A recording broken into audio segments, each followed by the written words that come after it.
Greetings, my beautiful lovelies. It's Emmy. Welcome back to another edition of Whatcha Eating, the series that really started my channel way back when I was living in Japan. I'm going to be making and tasting a Japanese candy making kit, and it is this one. This is called Shuwa Slime. So this is a Shuwa Slime candy making kit, and this is made by the makers of Neru Ne, which is my very first candy making kit. I will put the link down below and up above in case you missed that. That was a very long time ago, 8 years ago now. It's crazy.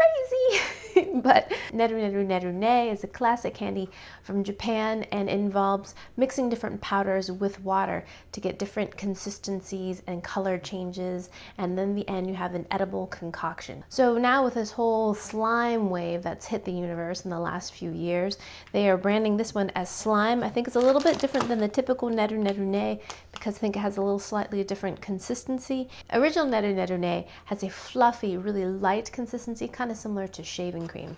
Well, this one looks like it's going to be a little stretchier and bouncier, a little bit more like slime that you would play with. Oh, that was not satisfying. No, that's why I use scissors. Oh, well, let's just pretend that didn't happen. But it did happen. Oh well. Let it go, let it go. Okay.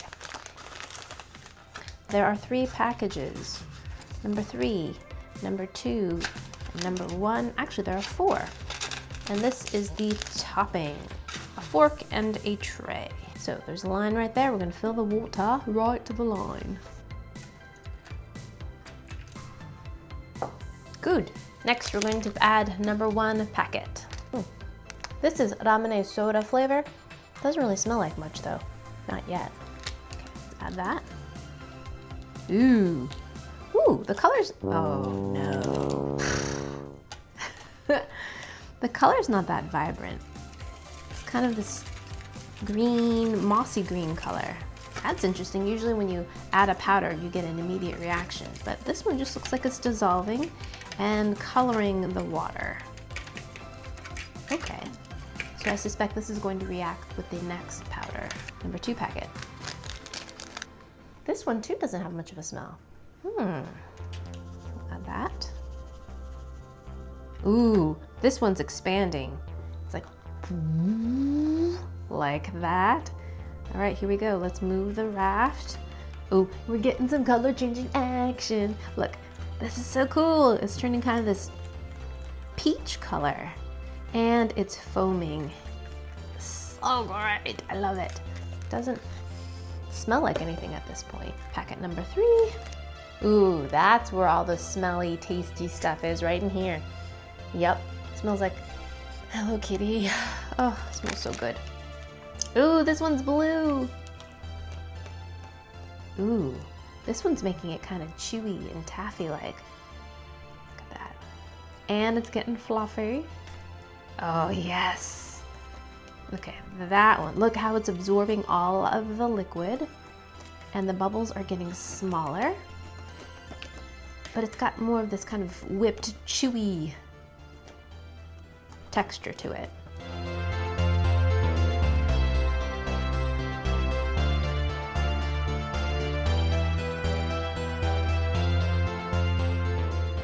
So as it sits here a little bit longer, the consistency is changing once again. It's significantly less foamy and more stretchy and slime-like. It's getting more translucent, less opaque, and it's really slimy. I love it. Look at that. That's great. Without any kind of whipping, it's just kind of doing it on its own. Very different than Neru Ne.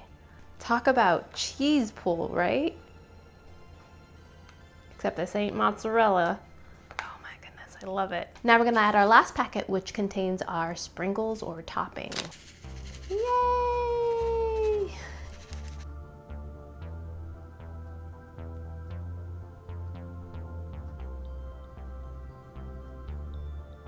It's so cool how that little addition of sprinkles makes it even more cheery and festive and less kind of gross. I love slime. I've always loved slime. Glow-in-the-dark slime particularly, I have a fondness for. Look at that.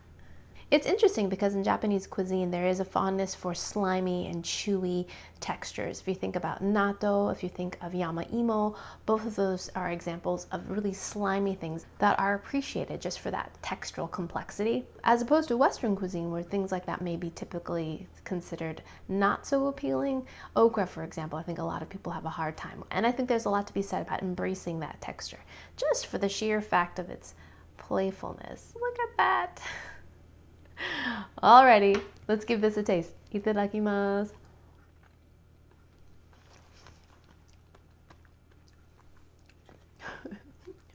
That's super fun. It's a weird texture. It's cold and slimy and snotty. It's a weird texture, to be sure.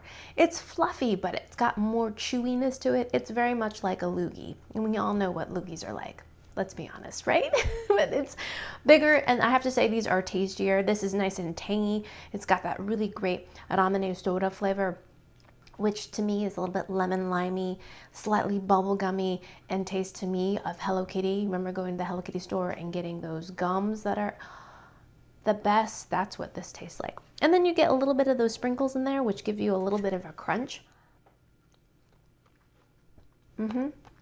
I don't know that the toppings lend any flavor at all, but they do add a little bit of texture, which is kind of fun because this is so slimy and snotty. But really fun texture to play with. And kind of odd to eat, to be honest, because it is so wet and snot-like. But very tasty. And if we compare this to, say, like a Dr. Dreadful lab where you make the edible snot, or even the Yummy Nummies kit, those all taste terrible. This kit, and Japanese kits in general, I'd have to say, taste good. There's a nice bit of tartness to them.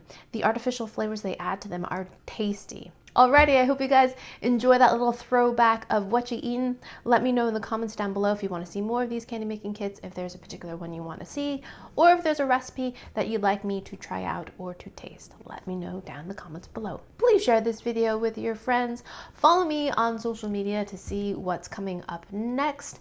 And yeah, like, subscribe, and I shall see you in the next one. Toodaloo, take care, bye!